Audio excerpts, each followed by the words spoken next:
gawa po tayo ng chicken nugget. Hugasan po natin mabuti ang ating patatas at pakuluan. Ganun din po ang chicken fillet at pakuluan.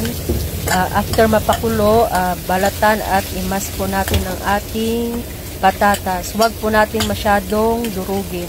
Para po pag pinirito natin ang chicken nugget, hindi po siya madurog o maghiwa-hiwalay. Mag-add po tayo ng chicken powder, garlic powder, paprika, salt, and white pepper. At himas-himasin para mag-combine ang ating ricado. At mag-add po tayo ng cornstarch. Yan po. At need natin ng breadcrumbs and egg. Yan po, gagawin na po tayo ng chicken nugget. Ang paggawa po ng chicken nugget ay iba-iba po ang pamamaraan. Yan po ang paggawa ko.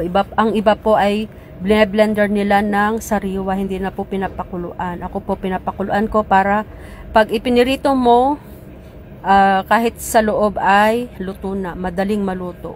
Yan po. Thank you for watching. Sharing is caring.